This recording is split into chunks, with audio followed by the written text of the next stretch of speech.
The next item of business is debate on legislative consent motion 21322 in the name of Michael Russell on the UK coronavirus bill. May I ask those who wish to speak in the debate to press the request to speak buttons, and I call on Michael Russell to speak to and move the motion. Up to 5 minutes, please, Cabinet Secretary. Thank you, Presiding Officer. Less than a week ago, I updated the Chamber on the introduction by the UK Government of the coronavirus bill, setting out the measures the bill contains and how it will assist and support our responses to the current pandemic. On Friday, the Scottish Government lodged the legislative consent motion with the Parliament. In respect to the bill, this afternoon members are now debating the motion and will be asked to give it its consent with the recommendation of the Scottish Government. I acknowledged in my statement last week that timings around the development, introduction and scrutiny of the bill had been and would continue to be extremely challenging. The UK Government's stated ambition was to have the bill receive royal assent by the end of this month. This has now been accelerated in view of the current scenario, and the intention is for all stages of the bill to be completed by tomorrow, when royal assent will hopefully take place. Last week, I gave a commitment to the Scottish Government that we will institute, after discussion across the Parliament, appropriate reporting on how and when the powers in the bill have been used by the Scottish Parliament. In addition, in our own further emergency coronavirus legislation, next week I intend to embed such reporting and renewal for every 6 months, included in our use of provisions in the UK bill in law. I'm glad to say that since our discussions last week, the UK Government has heeded the concerns that have been widely raised on the 6 months issue, and I understand are implementing that in their bill. This bill, Presiding Officer, is a result of a great deal of intensive work between the Government and the devolved administrations. We must continue that mutual cooperation as we work collectively as part of our four nations approach to confront the extraordinary public health and economic challenges posed by the coronavirus pandemic. But we will also take the actions we regard as necessary for the special circumstances in Scotland and to put those in place. And it's to those that I want to turn now. The First Minister has made it clear, and I want to repeat, that in creating the additional powers in this bill, we did not and do not mean automatically to use them. We'll be guided by the decisions at the appropriate time, and any enforcement action that we take will be taken as a result of the situation actually pertaining here in Scotland. Of course, since I gave the statement last Thursday, the Prime Minister and the First Minister have, as part of our response, set out further social distancing measures, the latest to have been implemented with immediate effect from midnight last night. The restrictions now in place will be difficult, sometimes distressing. They will always be strange to us. But these new measures are for the protection of us all, and they are essential, and I repeat, essential, to slow down the spread of the virus. From today, the message to all our citizens is clear. People must now stay at home. The more people that comply, the less impact there is on the NHS, and the fewer people will die. We're now clearly telling all citizens those facts, and there's a very restricted list of activities. Leaving the house is permitted to go shopping and for one form of exercise a day, but this must be severely restricted, and the exercise is expected to be undertaken alone or with your household. Leaving the house is permitted for any medical need, to provide care or to help a valuable person, to travelling to and from work where that is absolutely, and I stress absolutely, necessary and cannot be done from home. Now, we have been explicitly clear that beyond these permitted activities, heavy restrictions now apply. All non-essential retail outlets will no longer be allowed. All social events, weddings, baptisms and other ceremonies are also no longer permitted, and communal places such as libraries, playgrounds and places of worship will close. Funerals must be restricted to immediate family. We'll shortly issue a list of premises covered by these new measures, but we urge everyone to do the right thing now.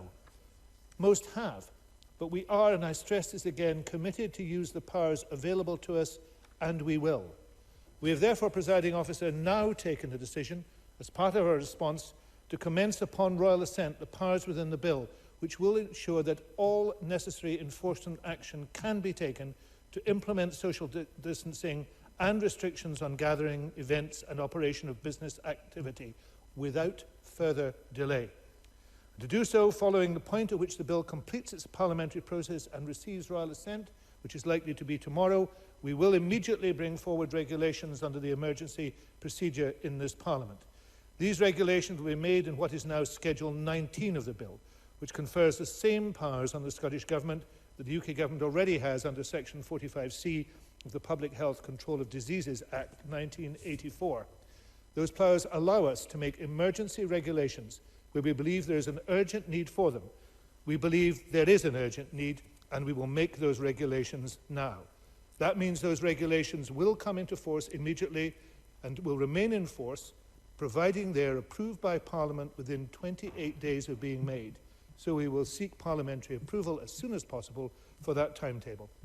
Of course, we will keep them under constant review in line with our scientific advice, and will assure Parliament is kept informed of our legislative approach as things progress. And I will be meeting, I think, opposition spokespeople later this afternoon to talk about the next bill we intend to bring. Presiding Officer, when I addressed the Chamber last week, I said we must put in place what we need to do the right thing for everyone, to take action to protect, to enhance and strengthen not just our response, but ourselves. I think the measures we have taken are proportionate but essential. But last week also, in conclusion, Presiding Officer, I drew attention to the fact that pandemics have been experienced before. Each time there is fear, there is dread, there are difficult decisions, and yes, there is death. But there's also courage and hope and determination.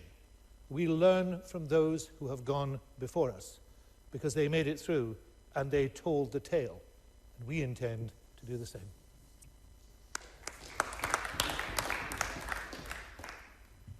Could you move the motion, please, Cabinet Secretary? The motion in my name. Thank you very much. I now call on Bruce Crawford on behalf of the Finance and Constitution Committee for up to 5 minutes, please. Thank you, Presiding Officer. We find ourselves in quite exceptional circumstances, considering a bill and a legislative consent memorandum that seeks extraordinary powers in an effort to keep our communities, our families, all of us safe. I think we all know governments would only normally be seeking such powers in times of war. We also know that right now we are in a war against an unseen and deadly enemy. As a result, MSPs and MPs are understandably inundated by emails and calls from constituents. Constituents anxious, concerned and scared about the impact COVID-19 may have on their health, their families, their friends and their livelihoods. The bill and its accompanying LCM aims to help governments to support and protect us at this time of great need by increasing the available health and social care workforce, easing the burden on frontline staff, containing and slowing the virus, managing the deceased with respect and dignity, supporting people and maintaining the food chain. In view of the wide range of powers in the LCM, the Finance and Constitution Committee was designated as the lead committee as we considered the Coronavirus Bill LCM this morning. I can confirm that the committee has recommended to Parliament that it should agree the draft motion as set out in the LCM. We have written to the Scottish Government confirming our decision. The LCM covers a wide range of policy areas, including health, social care, justice and business. The LCM identifies that the powers will come out operational in a variety of ways. In some areas, existing legislation is amended so that powers will come into force upon enactment. In other areas, the powers will only become operational once certain conditions are met. For example, Scottish ministers will be able to give directions to impose restrictions in relation to events, gatherings and premises. In relation to those areas where the powers may be more reactive to changing circumstances, I would welcome information as to how the Scottish Government is working with others, such as the local government and the police, to help inform its decisions on when to implement these powers. At the committee this morning, the Cabinet Secretary dealt with a very significant range of issues, and I think was able to respond concisely and with clarity, from matters about who is a key worker to the security of food supplies, from the impact on the vulnerable to the need for employers to act responsibly. As the Cabinet Secretary explained last week, creating these powers does not automatically mean that they will be used. He repeated that again today, or that all the powers will be implemented at the same time as the bill gains royal assent. And the bill does tread a fine line between allowing flexible public health response and ensuring that human rights and civil liberties are not unnecessarily infringed upon. And key to ensuring this balance remains appropriate will be the transparency which these additional powers are in practice exercised. And key to ensuring that this balance remains appropriate, we need this, as the Cabinet Secretary said this morning, now is the time for democratic process to be stepped up.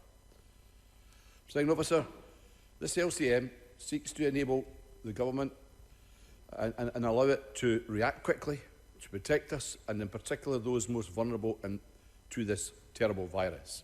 It seeks a wide range of powers, but these are unprecedented times. I would urge members to support the motion. Let's give our governments the powers to help them win the war against this unseen and deadly enemy. And can I say to the people of Scotland, stay safe, keep well, and let our marvellous NHS do all their powers to save us. And please, stay at home when you can.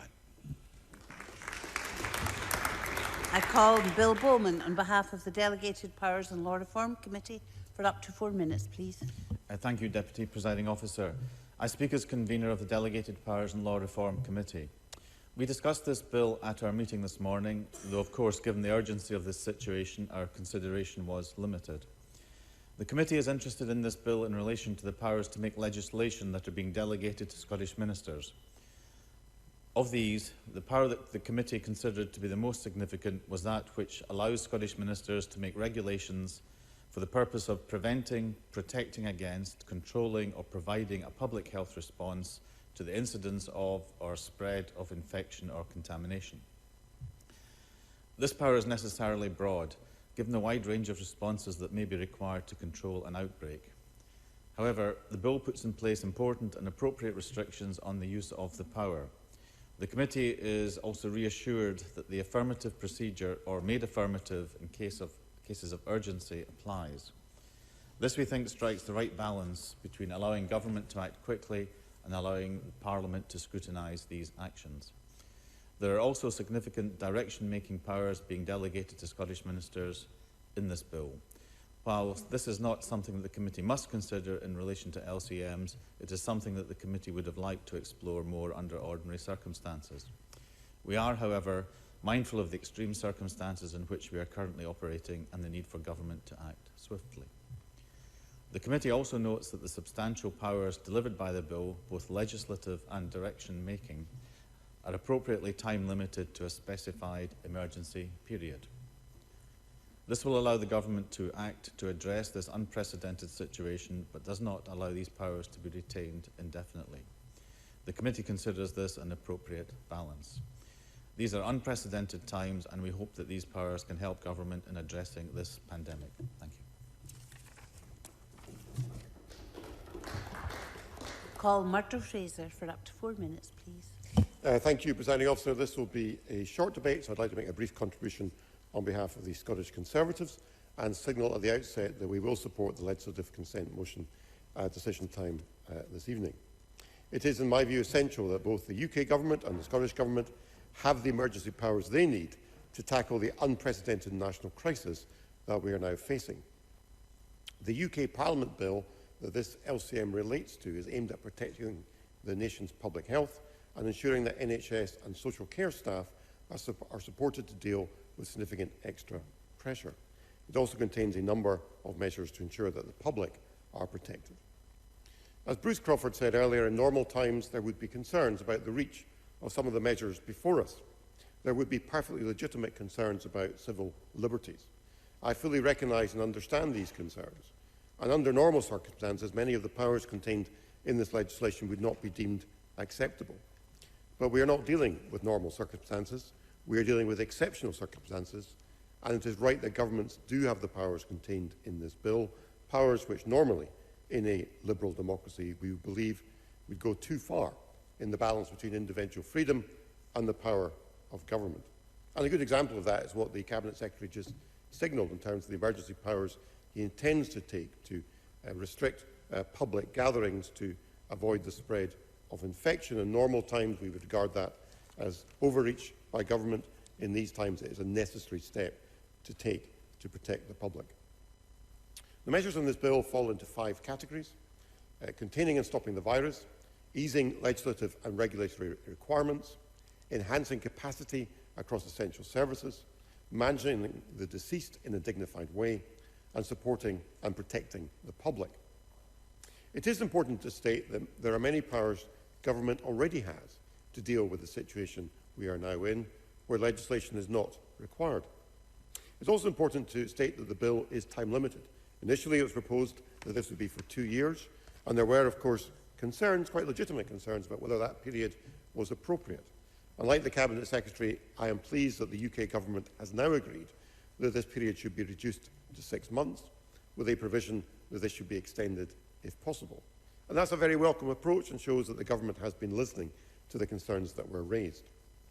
Crucially, this is also a bill that respects the devolution settlement and has been drawn up with the full agreement of and in consultation with the Scottish Government and the other devolved administrations. Presiding Officer, there's a great deal I could say about the detail of the bill before us, but what we've already heard in this debate from the speakers before me gives us a flavour of the measures that are required. They are, in my view, appropriate, proportionate, and only to be used where strictly necessary. And I think these principles should also underline our own legislation here in this Parliament, which the Cabinet Secretary will introduce next week. It needs to be proportionate, it needs to be evidence-based, it needs to be as tightly drawn as possible, and it needs to be time-limited. And I think that's important, given the lack of opportunity there will be for detailed parliamentary scrutiny and for external consultation about the impact of the measures being proposed. Presiding Officer, a priority in the bill is the protection of life and ensuring that NHS and social care staff are supported to deal with the significant extra pressure they are under.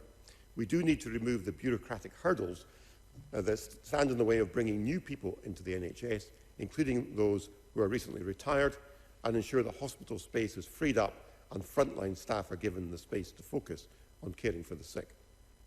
Presiding Officer, I said at the outset we are living in unprecedented times. These require an unprecedented response, where the whole of the United Kingdom works together to tackle the crisis before us. It is essential that the peak of the virus is delayed, preferably until the summer months, where the NHS is typically under less pressure. These measures in the bill today will help achieve that outcome. And for all these reasons, I believe that Parliament should unanimously pass the legislative consent motion before us. Thank you. Alec Rowley, up to 4 minutes, please. Thank you, Presiding Officer. Labour will also be supporting the Government today, and I would want to put on record my thanks to the Cabinet Secretary for the cross-party dialogue that has taken place today with this bill. I think it's important, as he brings forward the Scottish Government's bill, that continues, and I know that he intends to. As the First Minister said earlier today, given the type of legislation that we are putting through and the speed at which we're doing it, it will be important. Scrutiny will be important more now than ever. And I think that's why Richard Leonard's right to say that although we are not calling for additional meetings to take place within this Parliament, the very idea that this Parliament would go off on a 2 weeks recess in the middle of this crisis, I think would not be seen well by the public. We should be able to hold the Government to account in whatever form or shape that needs to take. So I think for the powers that be, that's an important message that we need to send across. I do believe that there is still a lot of uncertainty out there when it comes to key workers and who are key workers, and it's important that we continue to monitor. I accept that everything that's happening is happening with the best intentions to deal and tackle with this this crisis. But that said, we need to be able to keep on top of, and where things are not working, then address them quickly. I mentioned to the Cabinet Secretary this morning that I'd been contacted by the joint trade unions in Fife, who were very concerned that their members on the front line of health and social care did not have the proper protection and the resources to be able to do that job. And as they pointed out to me, that's a risk for their members, for the vulnerable people that they are caring for, and for all their families. So that needs to be addressed. But we also need to understand about the supply chain and who it is that's coordinating and ensuring that coordination. And it's right that every individual elected member in this chamber is able to push and ask those questions and raise concerns directly where these issues are coming up. I was pleased that the Cabinet Secretary said this morning that the Health Secretary had already reached a deal with the private sector and private hospitals in Scotland. And if that is the case, that is good, because the whole resource of Scotland needs to be pooled together. But there are within this bill powers, the food chain emergency liaison group, etc. But we need to keep an eye on. People have panic bought over these last weeks or so. If that doesn't stop, then we need to be clear that we are willing to take whatever action is necessary to put a stop to that. And we need to also be having a good relationship with the supermarkets. But you know, for the number of elderly people that have emailed me saying they're having difficulties in accessing food, if some kind of priority scheme was put in with the supermarkets in delivery, and if necessary further resources for councils going in to make that happen, most people who are self-isolating would be able to access the food. It's not for lots of these people that they've not actually got the money to buy the food. It is that they just can't get access to the food. So there will be practical things that I believe, if we sit down with the supermarkets and push them and work with them, we'll be able to address. With that, as I say, I'm pleased with the cross-party working that is taking place on this. Let's keep it up there, and let's get the message out to people that to act collectively and sensibly. Patrick Harvey, up to 4 minutes, please. Thank you, Presiding Officer. The Greens will also support the legislative consent motion. And I say that as someone who's got a long-standing grievance, and I know that word is sometimes used pejoratively, with the legislative consent process. I think it's been made relatively meaningless in recent years. But in these circumstances, I think we have a responsibility to take the legislation seriously, and we will agree to the legislative consent motion. I don't think any of us should be happy doing so. This is not the kind of bill that any of us would wish to be passing, but it is necessary. I don't pretend, though, that it's ideal even in these circumstances, and there was much that I was looking for when I saw the bill for the first time that isn't in there. I would have wanted not just an expansion in the eligibility for statutory sick pay, but an increase in the level to that which is closer to something that's livable that a lot of our neighbouring countries already have. Better still, the application of a universal basic income as the clearest and simplest way to give everybody a basic safety net in these emergency circumstances. That's not in there, and I would urge anyone who has colleagues at Westminster, as I have one colleague in the House of Commons, to make the case for improvements to the bill on this and other matters. I was surprised to see that in relation to food supplies, there are only provisions in relation to the providing of information. And I don't know whether we'll be in a situation in the coming weeks when public authorities will need to have the power to acquire stocks of food or other emergency supplies, such as hygiene supplies, to distribute them to the public. But it may be possible that we'll need those powers. Certainly there is a need for measures to prevent price gouging and exploitation of those who control those supplies, which I don't think at the moment applies to the big retailers, but we've all seen it happening in some places where certain absolutely critical supplies are being price hiked.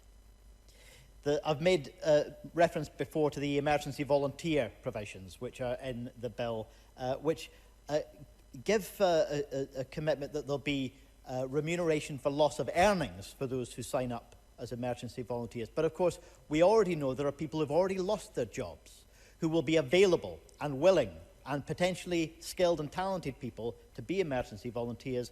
There's nothing in the bill that allows remuneration for them. That would meet their economic need as well as the social need for those volunteers to be available.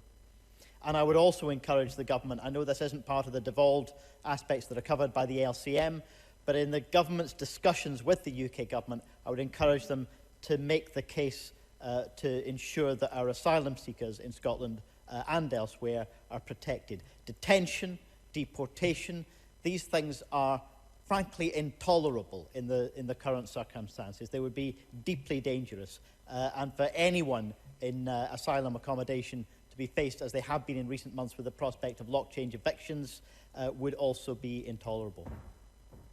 I agree that we have there's welcome changes to the renewal period, but there are other potential unintended consequences of this, and members will know that the Commissioner for Children and Young People, many disability and care organisations and others have talked about the fears that are being generated. None of us know how long these emergency powers will last, and those people, including many disabled people, whose quality of life is directly dependent on how the law deals with these issues, have genuine fears about what is to come, and the Scottish Government must address those fears and allay them. Finally, Presiding Officer, I do very warmly welcome the announcement that we heard earlier today from Aileen Campbell that the devolved emergency legislation will include provisions on ensuring that evictions in the private rented sector and elsewhere do not take place. We'll work with the Scottish Government to improve those provisions if we can, because this is not just about the accrual of arrears. We don't want people coming out of this process with unpayable debts. We want to make sure that people are protected in terms of rents as well as a secure home to live in these dangerous times. Thank you, Presiding Officer. Willie Rennie, up to 4 minutes, please. I thought Bruce Crawford summed it up very well to start off with when he said this was an unseen, deadly enemy and that we need to work in partnership to defeat it. I thought he summed it up very well. To stay home, protect the NHS, save lives, the kind of slogan that I think will become part of our daily language over the next few months. We need proportionate powers, and we agree that these powers in this bill are proportionate, considering the crisis. As a Liberal, I'm nervous about the extent of powers in normal times, but I think considering the challenge, I think this is what is necessary. It's not to wield a big stick to the population, but to ensure life is possible and to ensure that the reckless few cannot threaten the lives of the many. It is therefore reassuring that the Minister and the Government will seek the 6-month renewal process and that will only use the powers when they determine that it is absolutely necessary in Scotland's circumstances at the time. That is reassuring, and the fact that the Minister will come back on a regular basis and to report on how these powers are being used and exercised. I welcomed the announcement yesterday from the UK Government to go for the 6-month renewal as well. I thought that was a sensible compromise and an indication of, I think, the partnership approach that we've got across the parties and across the parliaments, right across the United Kingdom, addressing this crisis, and that is in no doubt welcome. In addition to the measures to protect us from the reckless few, it is also about adopting more flexibility in the way that government works and improving standards too. So I would like the Minister to perhaps address some concerns from organisations like Inclusion Scotland, who are anxious about the issue of care assessments. I know that the packages can proceed without the care assessments, but these care assessments are there for a purpose. They're there to provide a comprehensive assessment of all the individuals' needs, these vulnerable people. So if it's possible to do the assessments, I hope the Minister will encourage those people applying the assessments to do so. We understand they will be under inordinate pressure over the next few months. But if the assessments can be done, we should encourage them to be done, because I think everybody will benefit from that process. The Scottish Specific Bill is coming next week. And I appreciate the engagement from the Minister, the discussion that we had last week about what's going to be in the bill itself. Does the Minister believe that that bill itself may provide some kind of process to address any emerging flaws that come from the UK bill? And I understand that there may be other legislation coming forward in future weeks, and I hope perhaps that we adopt that learning approach, that if we discover that improvements can be made, that we do accept that in future legislation. And finally, I look forward to the day that we can repeal this legislation so that we can return to the freedoms that we all enjoy. I think it is important to understand during this quite oppressive period that for a long time we have enjoyed those freedoms, and the sooner we get back to them, the better. Thank you. We move to the open debate and speeches of 4 minutes, please. John McAlpine, followed by Ruth Davidson. Thank you, Presiding Officer. If anyone has any doubts that this bill is necessary, I would just say... Excuse me, Ms McAlpine, pull up your microphone. Start again. Thank you. If anyone has any doubts that this bill is necessary, I would say just one word, and that is Italy. Italy has an excellent health service, not unlike our own NHS, and the country's latest tally reported a total of 6,078 deaths from 63,928 infections. But the headline figures themselves do not tell the whole story. The people who die in Italy die alone among strangers without the comfort of their loving families, as they will here if our NHS is overwhelmed. For some people, dying alone is a prospect more frightening even than death itself, but that's the inevitable consequences if we don't take action. We must stay at home, and those who don't stay at home should be compelled to do so. The bill itself is extensive, and I cannot address each part of it, so I'll touch on 3 areas quickly.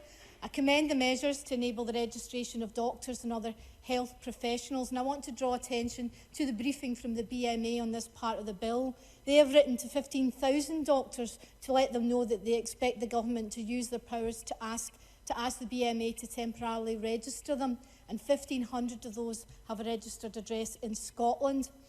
I think we need to look at that in the context of Italy again, where 14 doctors have already died and 3,700 doctors and nurses have already been infected on duty. And I just want to say one thing to those doctors and nurses who are going to register again and the ones already in our NHS. Thank you so much. The Cabinet Secretary says we will not necessarily use all the powers that the bill enables, but I know that ministers do need to use powers to protect these workers, and that this Parliament supports them. I also wanted to touch on the powers in relation to food security. Those from reading the bill seem to focus on the sharing of information. I welcome that, but as I said earlier in my question to the First Minister, there really is a concern about the getting food to elderly and vulnerable people, particularly through home deliveries. And if we need to use powers in the bill, indeed if there are powers in the bill to enable ministers to intervene in that area, I think I would support them. And judging from comments from other members of Parliament, I would certainly support the use of those powers to ensure that the food goes to the people who need it. One aspect of the bill that does concern me, and others have raised it, is the care of the most vulnerable. And I note the briefing from Inclusion Scotland that represents people with disabilities. Clauses 15 and 16 of the bill are intended to increase flexibility for social care decision-making during the period in which the provision is in force. And it does this by allowing local authorities not to comply with the particular assessment duties where complying would not be practical. However, Inclusion Scotland warn that in reality the removal of these duties may result in many disabled people receiving social care support that is inadequate to meet their needs, receiving care that's inappropriate or in inappropriate settings, or maybe even receiving no social care at all. But we're already hearing anecdotal evidence about the knock-on effects of on social care packages from the current crisis, and I would implore ministers to keep a very close eye on this and other unintended consequences that could affect the most vulnerable. Yes, there are human rights implications, but the ECHR allows exceptions when these are proportionate. I am very, very pleased that the amendment went through, which means that the legislation will be revised in 6 months. I wouldn't underestimate the profound implications on our human rights. But at times of national emergency, this is necessary, and this is a time of national emergency. I think it was Bruce Crawford earlier on that compared this current situation to a war, time of war, and I would agree with that. And this bill is designed to protect our frontline troops in that war, and that's why I support it. Thank you very much. Ruth Davidson, followed by Pauline McNeill. Thank you, Deputy Presiding Officer. For me, this bill and the legislative consent motion that we debate is about one thing and one thing only. It's about trust. It is about trusting the UK and Scottish governments to make decisions on behalf of all of us. And more, it is about handing the current inhabitants of Butte House and Number 10 unprecedented power and trusting them to wield it wisely. It is about trusting our police when handed enormous powers of shutdown, of penalty and arrest at a time of reduced scrutiny, to wield those powers virtuously. And it is about trusting individual officers to practice self-restraint when far fewer external checks are placed upon them. We are asking the public to trust their politicians at a time pre-COVID when trust was a vanishing commodity, when the Ipsos Mori Veracity Index recorded politicians as the least trusted profession of all, behind bankers, journalists and estate agents. It is about recognising that behind the job title of politician are people who are every bit as worried for their family, concerned for the nation, and desperate to keep the death toll to a minimum. And it's about recognising that the trust you put in them does not exist in a vacuum. Those politicians, in turn, are having to trust each other. Boris Johnson, Nicola Sturgeon, Mark Drakeford, Arlene Foster, Michelle O'Neill. 5 people, 5 different parties, 5 political heritages in conflict with each other, who have put old enmities aside to ensure that we pull together in a 4-nation strategy in order to have the best chance of getting through this. Whose trust in the decisions that they are having to make is reinforced by the trust that they have in the people who are advising them. The Chief Medical Officers, Chris Whitty and Catherine Calderwood, the Chief Scientific Advisor, Sir Patrick Vallance, the National Clinical Director, Jason Leach. The measures we are trusting governments to take go far beyond anything that in normal times we all believe is appropriate for Western liberal democracies to still be called such. But these are not normal times. One of the reasons that I'm a Conservative is because I believe in the agency of individuals, that in a democracy, sentient adults should enjoy the freedom to make decisions they feel are best for themselves and their family, as long as they accept responsibility for the decisions that they take. I don't accept the creeping hand of state bureaucracy into every area of my life, stifling and suffocating free expression. In a world of competing philosophies, I find myself in personality and belief and in conviction closer to Mill's harm principle, where the state shouldn't intervene except to stop harm to others. But all of this is suspended as we turn to face this enormous invisible wave which is about to wash over all of us. This is no longer a time to argue for the exercise of individual freedoms. It is a time to accept that the best route to the greatest freedom of all, life, is utilitarianism. I believe that the only moral position we have is that decisions taken in the weeks to come can only be decided on what will produce the greatest good for the greatest number. When a threat is so great, when it is so overwhelming, then the state is the only actor that is big enough to co-opt, coordinate, compel and direct all the multicoloured strands of our response. We have to give over our freedoms, purposefully and willingly, to the government and trust them to keep us safe. And after that great wave has receded once again, we have to trust them to hand those freedoms back. Presiding Officer, I thank the ministers of both government for the work that they are doing on all our behalves. I trust them to exercise the power and agency that I hand to them as a citizen of this country judiciously. And I ask them, please, to do their best work and to keep our families and our communities safe. Thank you. Pauline McNeill, followed by Anna Sarwar. Thank you, Presiding Officer. I want to begin with a heartfelt thanks to the committee, To all the government ministers, the First Minister, and Aileen Campbell in particular this afternoon, who I think made the right decision on no evictions. We live in the starkest of times, as Joan McAlpine said earlier, and we need the fullest extent of our powers now, our resources, our joint working. But as we've heard, people are still going to work and disobeying the guidance only this morning. And so the message must get through loud and clear today that you can no longer do that. If there's one power that I could add to prevent even further chaos, is a power to prevent traders, a small number of traders, who are escalating the prices of basic goods like hand sanitizers and toilet rolls in the middle of an unprecedented crisis. And I asked the Minister, would it even be possible to consider this? State intervention would be justified, in my view, in this crisis. As Ruth Davidson says, the legislation must be clear, it must be constantly reviewed, because we live in difficult times. And the Minister rightly says we act as 4 nations working together cross-party. The public expect clarity. They expect an understanding on why there's a lockdown for 3 weeks. And so we need emergency powers and new powers to ensure that we can function in these difficult times. With all the pressures and burdens on ministers and officials, we do need regular updates and reports on a number of things. Some of those things include what the legislation talks about, mental health orders, for example. Transparency in planning and contingency decisions are paramount to retaining public trust. The third sector has put out a particular plea as they're very concerned about resources, and there's an important briefing by the Alliance. Let's not forget the important work that our third sector do. Just some of the things that this bill does: has the powers to close schools, school boards, school accommodation for quarantine purposes, for the use of educational establishments and for public health protection.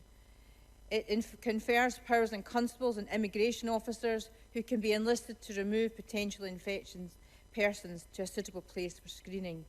There can be a period of detention for up to 24 hours, and the person must be informed for the reason for their detention. It can apply to a child, and the requirement rests in a responsible adult. A person committing an offence, if they fail without reasonable excuse to comply with any of the directions, the reasonable instructions, can be forced to do so.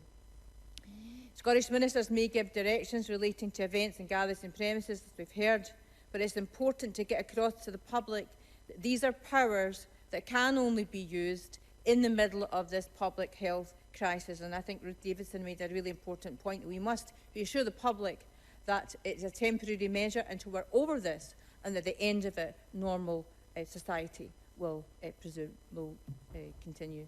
Clause 34 modifies Section 40 of the NHS Act, talking about vaccinations and immunisation administered by medical practitioners or persons under their direction to be removed, and that is to broaden the arrangements that Scottish ministers can make, if necessary, to decide who can immunise and vaccinate people.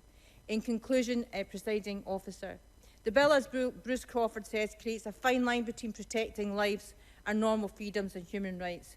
We hope and believe this will be temporary and that normal life will resume if we all work together, believe together, and stay at home and support our medical services in doing amazing work during this crisis. Thank you. And the last of the open debate contributions is from Anas Sarwar.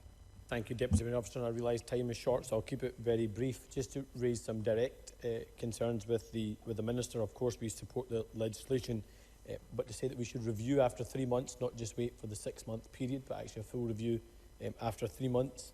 Secondly, the Minister will have seen there was concerns, particularly in England and Wales, around the proposal of forced cremations. I'm glad there's been an amendment to that legislation.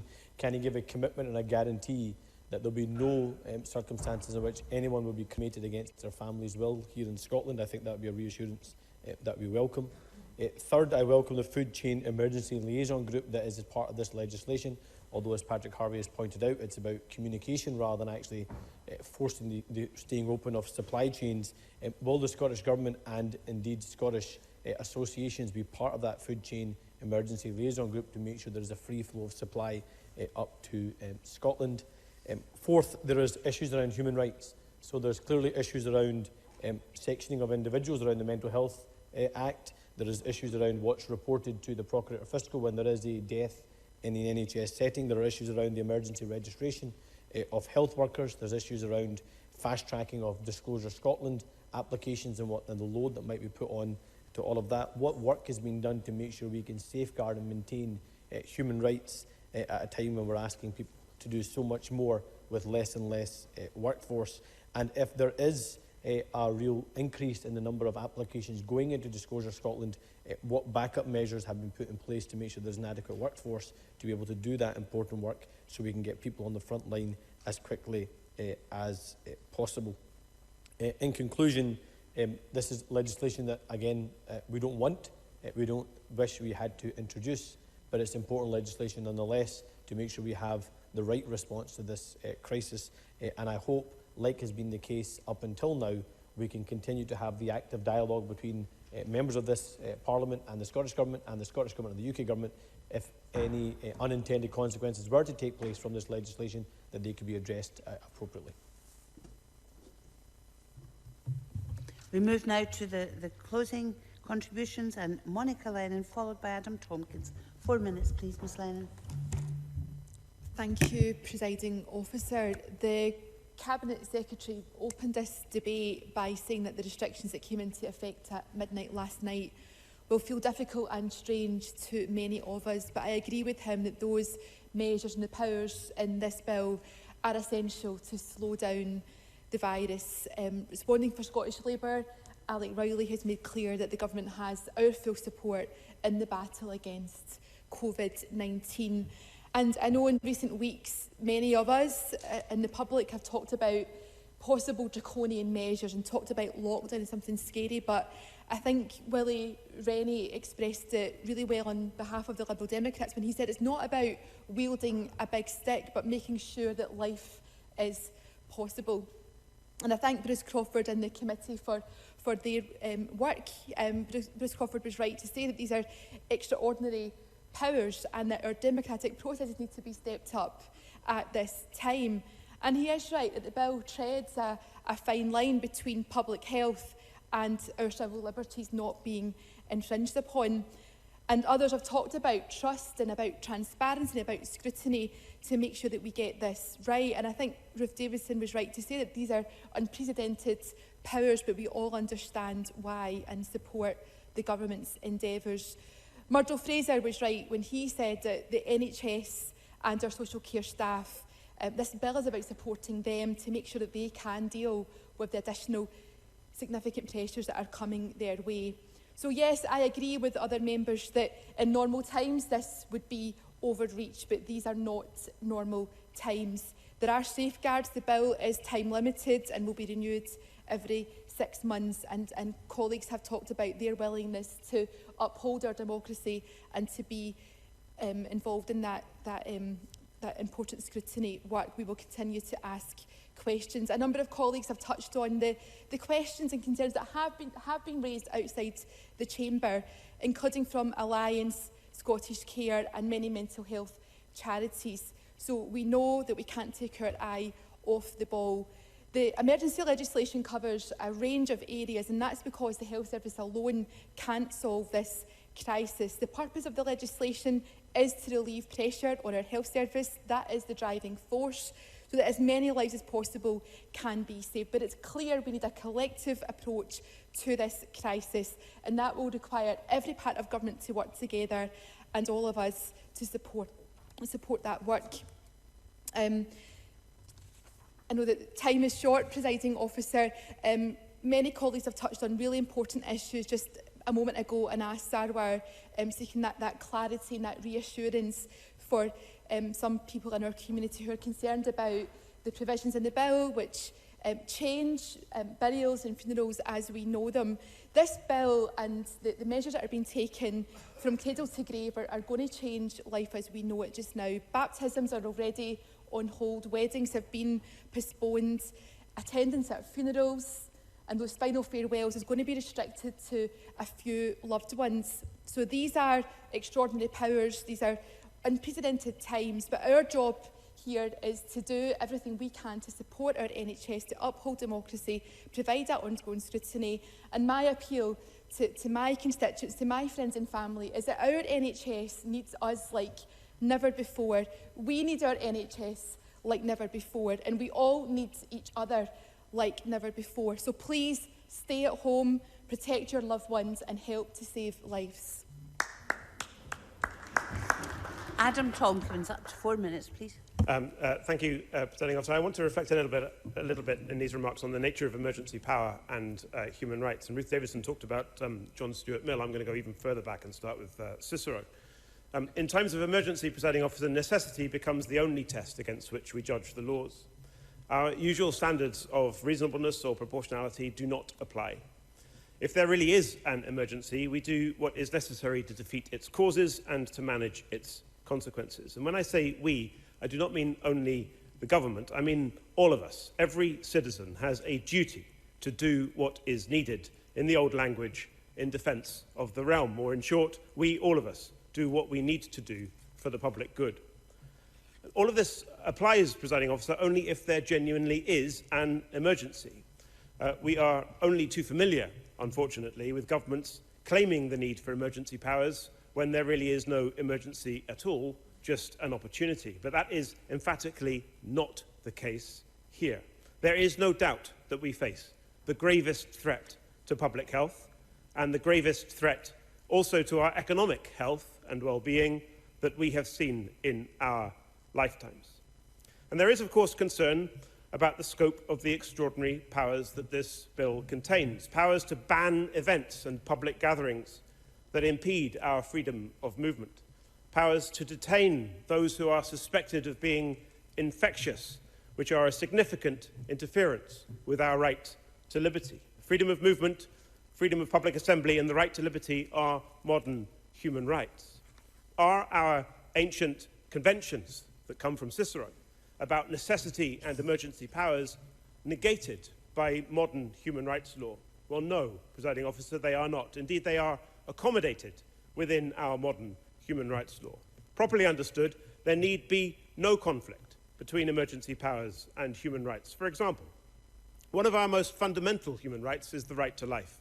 It's in Article 2 of the European Convention, and it's enshrined, of course, in the United Kingdom's Human Rights Act. It's a powerful right because it imposes broad-ranging and wide-sweeping duties on governments and public authorities, duties to protect life.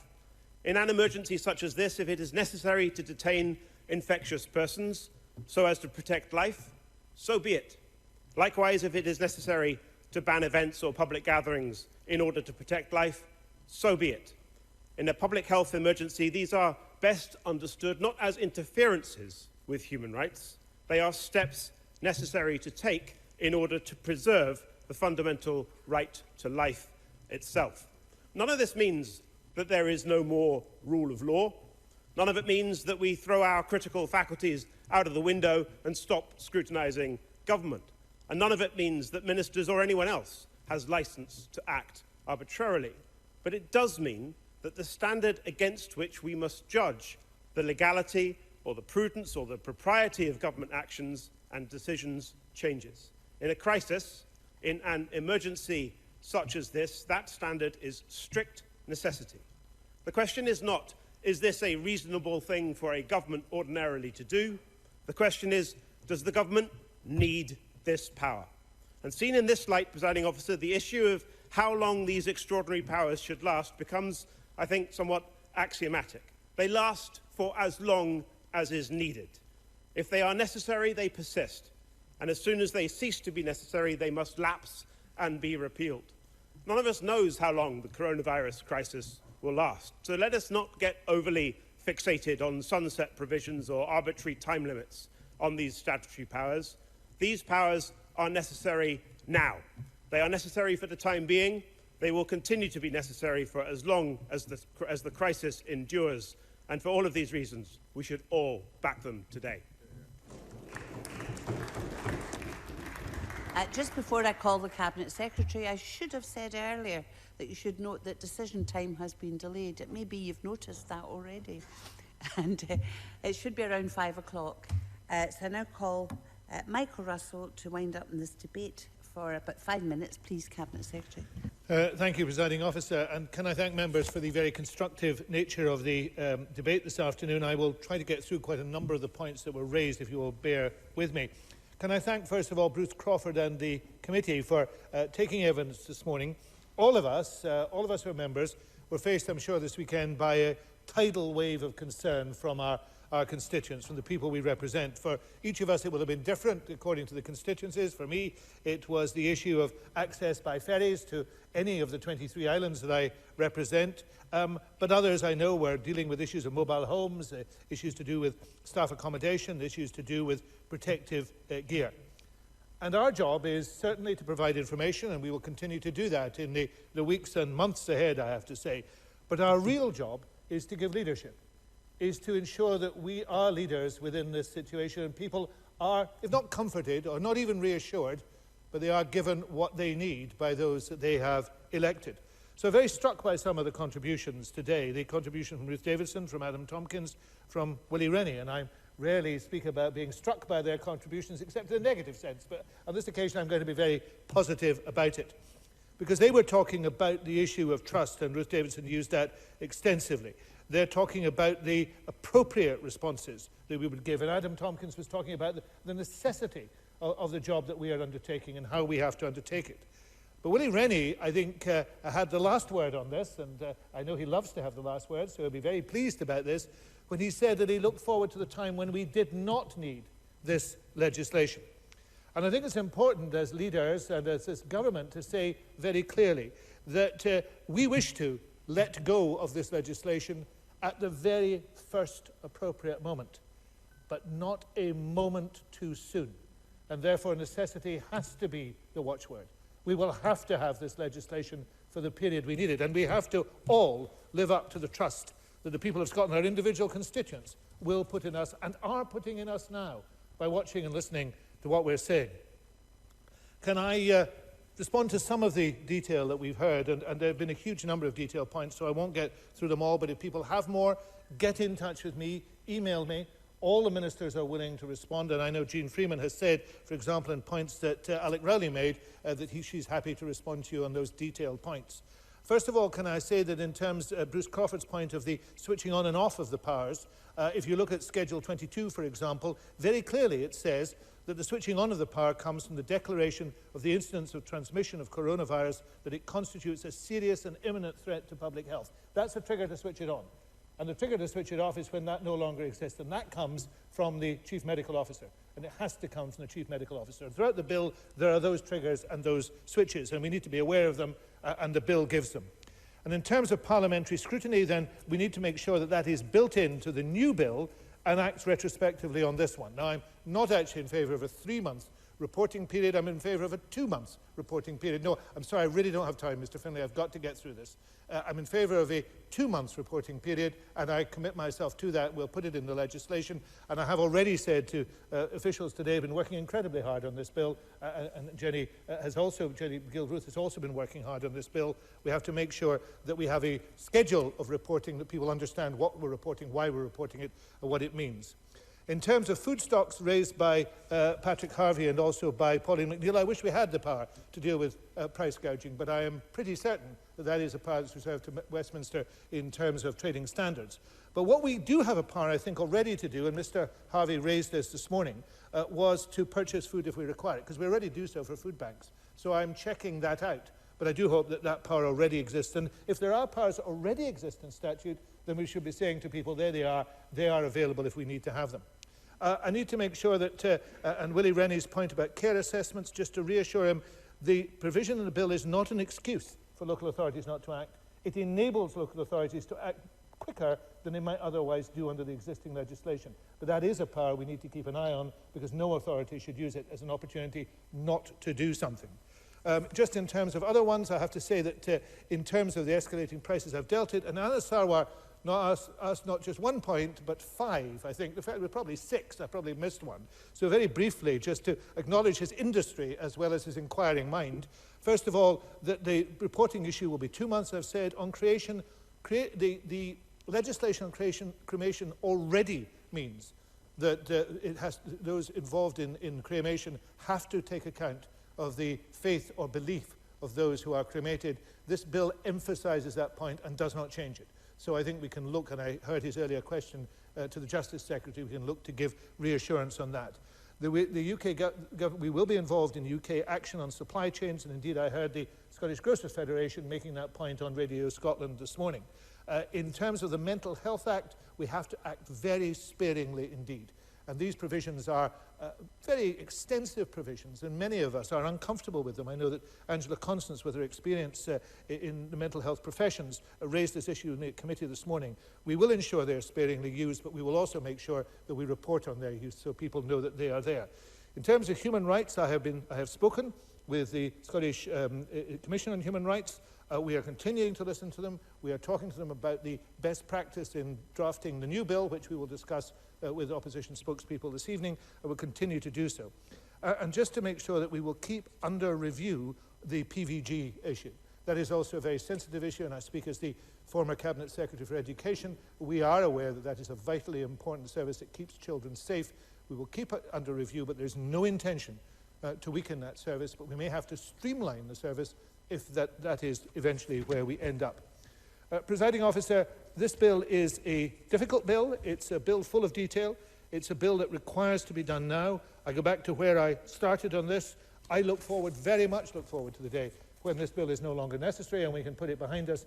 But it is necessity that will drive us, and in those circumstances I do hope everybody will support this, but moreover, will continue to work with the Scottish Government as the offer exists, and as Alec Rowley has acknowledged this afternoon, to make sure that not only can we get the emergency bill we're already working on, and for which we hope to bring to the Chamber for a single day next week, but we will then have to take forward some other legislation as well as gaps occur. And also, and this is the third time I've referred warmly to Willie Rennie, so I think that's the end of it today, but just also to make the point that he made, which was we need to look at this bill and its operation and say, are there things that we need to change we didn't get right, or we actually need to build on, and we'll try and do that in further legislation as we require it. And, Presiding Officer, I did move the motion early on, but I do it again just to be certain.